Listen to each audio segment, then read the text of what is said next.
as always. And today we're going to review The Mummy, specifically the 99 version.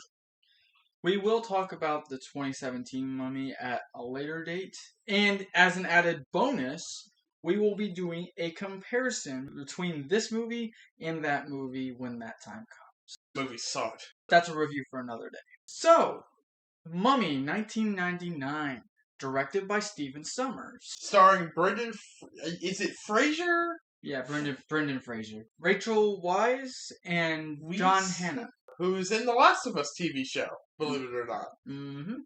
I will say that this movie is really good. Putting aside any nostalgic value or anything, this movie is just really entertaining. Yes. But there are some downsides. Like the CGI does not hold up. Look, this movie was a pioneer in a lot of visual effects when this movie first came out. I'm sure this looked fucking amazing to audiences back in 1999, but it does not hold up well today. Not saying it looks bad. I'm just saying... Exactly. We're not saying it's terrible. Yeah, the CGI is not bad. The CGI still looks decent.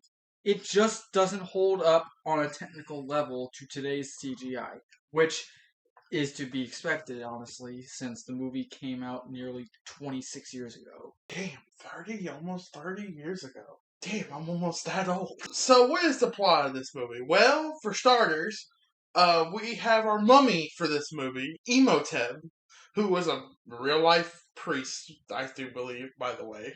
We'll put it up on the screen if that's true. He was having basically an affair with the Pharaoh's mistress. Yeah, Anck-su-namun. And he ends up instant transmissioning behind the Pharaoh for some reason. And they both tag team and stabbing the fuck out of him. Anck-su-namun ends up killing herself. Seppuku. She ends up committing seppuku. Later on, he finds her body and then takes her corpse to the City of the Dead to Hamunaptra. and tries to resurrect her. But before he could do that, the Pharaoh's bodyguards catch him and perform what is called the Hongdai. He is buried alive under the base of the statue of Anubis, which is where we transition to where we are now. 1923. In 1923, Egypt. As he's working with the French Foreign Legion, fuck you. As he's working with the French Foreign Legion, a bunch of Arabic people, Arabic? If I can fucking talk today. Arabic people are fighting the French Foreign Legion. For some reason, it's never explained, but war never changes. We are introduced to not just O'Connell, but we are also introduced to Benny. Benny, who's a son of a bitch. I will tell you, Imhotep may be the main villain of this movie, but Benny, Benny is probably one of the most hateable characters in this movie. Let's go, human villain. Basically, they retreat, and Benny basically fucking abandons O'Connell. Don't you close that door! Don't you close that door! They corner the Arabic militia. Yeah, I'm gonna call them militia from now on because I don't want to call them people. That sounds incredibly racist. They're people, but they're militia. But anyway, they corner O'Connell and they end up running away, and it turns out it's because that O'Connell is right in front of the statue of Anubis. O'Connell makes it out alive in the scenario, and he's just walking in the desert aimlessly. 3 years later, 1926 happens. Yeah, in 1926, we go to a library where we meet Evelyn, who ends up knocking a bookcase full of books over. A thing that, if it happened in the modern day, would 100% lead to someone being arrested. So, the curator of the library basically calls Evelyn a fucking subhuman. He basically says the reason why we put up with you is because you're basically a Nepo baby. Your father and mother were the finest patrons in this library. Then we are introduced to Jonathan. a.k.a. the prankster. He is the one who brings forward the key to Evan. Hymenoptera. Yeah. That unlocks everything in this place, apparently. The Book of the Dead, it unlocks it. The Book of Amun-Ra, it unlocks it. Imhotep's sarcophagus later on in this movie, guess what? It unlocks it! Evelyn asks where he found the key, and then he takes her to a prison. Where we meet Rick again, who the prison warden goes, he must have had a really good time as he's going to get hanged. Where are they taking him? To be hanged. Apparently, he had a very good time. A lot of people dying in this movie. Fun fact about the particular scene when he's about to get hanged, Brendan Fraser actually did accidentally get hung in this scene. He almost lost consciousness during the filming of that scene. Man, that's a war story to tell. Hey, you remember that Mummy movie, son? Yeah, I ended up almost dying. They ended up setting him free, and now they are heading to Hymenoptera, yeah. the city of the dead. They're on a boat and they're on their way. Benny finds his way I'm onto on the a boat, fucking boat, being a shitheel as ever. Well, if it ain't my little buddy Benny, I think I'll kill you. Think of my children. You don't have any children. Someday I might. Shut up. I'm on a boat and it's going fast.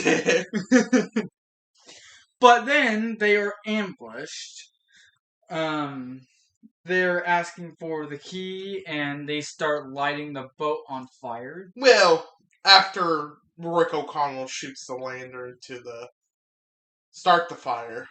Yeah. Our hero, ladies and gentlemen. But with the boat gone, they have to swim upstream and find land to go to. Which leads to another funny moment. It looks to me like I've got all the horses! Hey, Benny! Looks to me like you're on the wrong side of the river!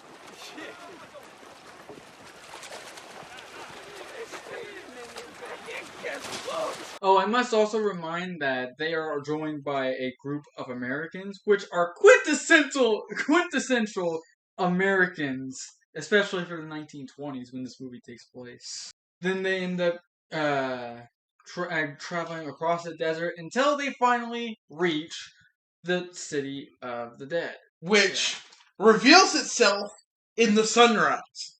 Kind of like an oasis. They go Which there. is leading me to believe that the city of the dead is just their hallucination and that they're all dead. They go there, and multiple people almost immediately die because they open something and it sprays compressed salt acid. Like, literally 5 of them, 5 workers, just die.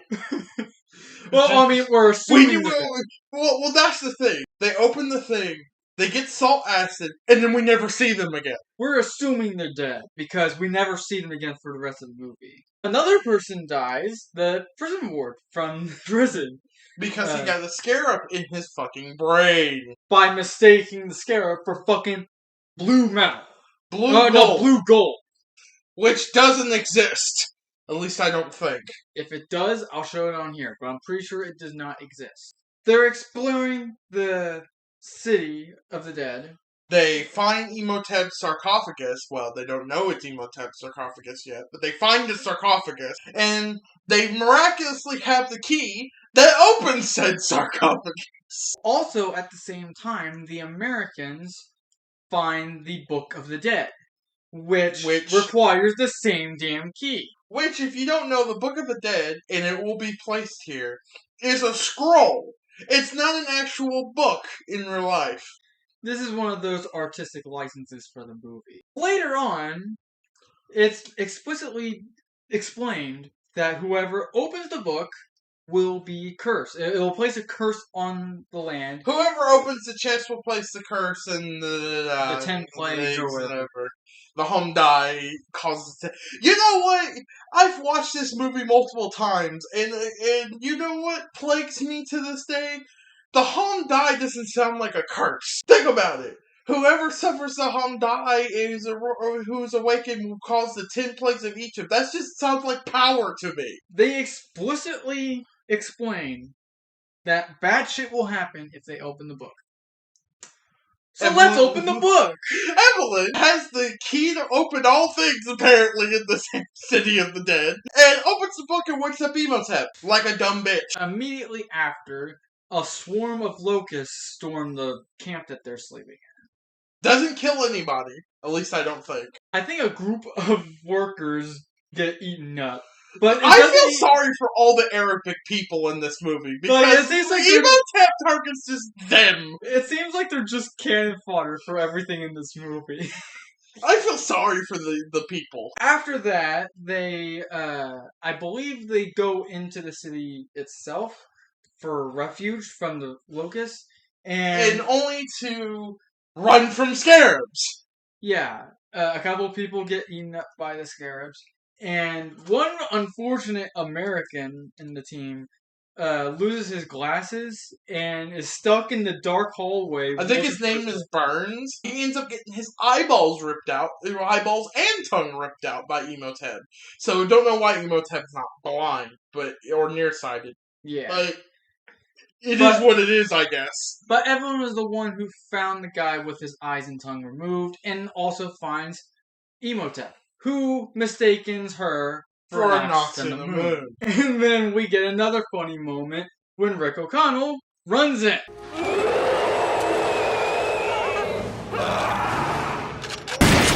But anyway, they run for the time being, and they take refuge in the city. Only to find out that the plagues are still happening. Gee, it's almost like you woke up the dead guy that you were told not to. The water supply turns into blood, and then meteors start falling from the sky. Pretty much, Jonathan at this point is regulated to saying what basically the plagues are at this point, which I don't like. Basically, he's telling us while they're showing us. The showing and telling. Great combination. We get a few more deaths in this part. Emotep comes in and tries to fucking make out with Evelyn. He's scared of cats until he sucks his last soul. Yeah, it's explained that Emotep is scared of cats because cats were the guardians of the underworld, which is why there are statues of cats in the Egyptian temples. So they run into Ardith Bay, played by Oded Fair, I do believe. Ardith explains that Evelyn is human sacrifice. She's just human cannon fodder at this point. Yeah. Sometime later, one of the scholars that was working with the Americans is running away with one of the canopic jars and the Book of the Dead, and he ends up getting smited by Emotep himself, who unleashes yet another torrent of locusts on the city. Flies. Whatever. A plague of flies. But, again, you said this was fresh in your head! Shut up! The next thing that Emotep does is that he makes basically the entire city his slaves. And zombies! And they storm the building that they're in. While Evelyn is trying to figure out where the book of life is. Book of Amun-Ra. Which leads to another funny moment in this movie. Come on, Evie, faster. Patience is a virtue. Not right now, it isn't. Can you tell I love this movie?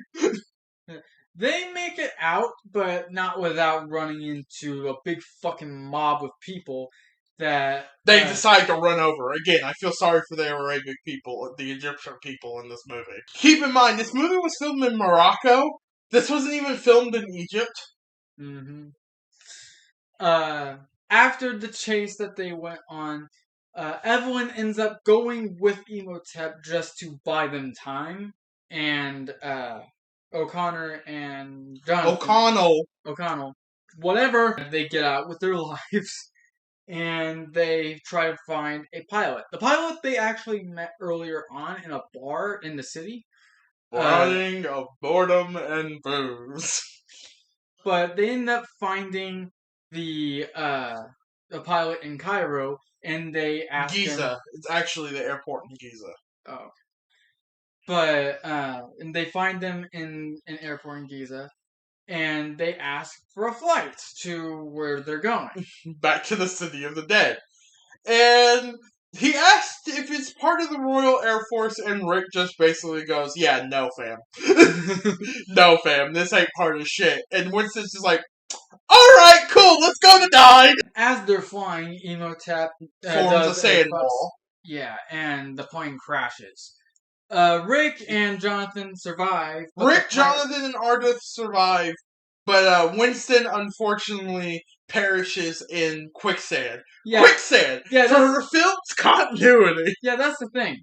It's like, even if he didn't die in the crash itself, which he did, he would still be dead because he was stuck in the plane when the plane was being sunk into the quicksand. Could you imagine if it turns out he still lived through that and it was just like, I'm suffering. So they get back to the city of the dead. He wakes up his priests. By the way, the movie website we watched this on didn't have subtitles for the ancient Egyptian. So we didn't know what the fuck they were saying. I mean, we could get along. We can go along with the movie. It's not like we absolutely needed to know what they were saying. We can follow along with what was going on screen. But it is kind of annoying that we weren't able to see what they were saying. Emotep woke up the priest to try and stop Rick and Jonathan, while he was preparing Evelyn for human sacrifice. He ends up resurrecting Anox and the Moon for the sacrifice, but Evelyn gets freed by Rick. A big fight ensues with Rick and the priest, and then Jonathan summons a lot of the soldiers. High guards. Yeah, the guards that while they're trying to figure out a way to command them, Rick is fighting the guards, which is proving not to be very effective until they finally start commanding them, and Jonathan orders them to kill Anox and the Moon. Fukushka Anoxunamu. Which I'm assuming means killer. I'm not sure. Again, we didn't have subtitles. Then a very brief fight happens between Rick and Emotep, with Emotep absolutely kicking his ass. It's no contest. The fight stops when Evelyn reads the description in the book that takes away his immortality, which Rick takes full advantage of and stabs him right in the fucking gut. Shiv. Shiv. Shiv. So Emotep's gone, but we still have Benny to deal with, because Benny, Being a triggered little the- shit like he is. he triggered the city to fucking collapse. On accident, by the way, so all this is his fault. While stealing treasure. Yeah. Benny tries to get out of the city along with them, but is Is trapped in a room. unsuccessful. And And dies. he has probably the most satisfying death of the entire movie. He is just surrounded by scarabs, and he gets eaten alive in the dark. Blinded by the light. Rick, Evelyn, and Jonathan, they make it out of the city. They see the city fucking collapsing into the sand. And then Ardith Bay survives, and then they seal it. Evelyn and Rick seal it off with a kiss. They ride off into the sunset with treasure that Benny stole, might I add. They didn't know they had. which probably means that is probably like a tease for Mummy Returns, but that's a review for another day. But that's the end of the movie. Our overall thoughts. 7 out of 10. CGI doesn't hold up, but the movie is a lot of fun. I'm going to give this movie, I want to say a 7.5 out of 10. The Ooh, movie. you're being risky. Oh, shut up. I really like this movie. It's very entertaining. The main things I don't like are the fact that the CGI again hasn't aged well, and the fact that some of the characters do very stupid shit. Like, stand there. Yeah, they just stand there. Menacingly. And also, there's a running thing throughout this movie where it's explained that no mortal weapons will work on Emotep because he's not mortal. So they try mortal weapons multiple times throughout this Over and entire over again. movie. Over and over again. And it's not like they didn't know. Especially Rick. Rick was told this directly to his face, and he continues to try and shoot these motherfuckers. Still a fun movie, though. Yeah, it's still a fun movie outside of those flaws. Unfortunately, the person who composed the music, Jerry Goldsmith, is dead. Rest in peace, homie. Yeah, Jerry Goldsmith, the composer, is a legend. He did a lot of work before this movie, and I think The Mummy is probably his best work throughout his entire career. I think it's one of his best movies he's ever worked on. I definitely like the music in this movie. Yeah, the music is nice and epic. It knows when to be soft. It knows when to go hard. It knows how to be epic. Sounds like some sexual deviance. It knows how to be soft. It can go hard. The music is really good in this movie, and it's a real shame that we lost Jerry Goldsmith way too soon. But that's going to be today's review. If you liked what you watched, please like and subscribe. We will see you in the next review, which is teased now. Oh my! I always thought you two were good, little fish. Off to hang myself, horse and left.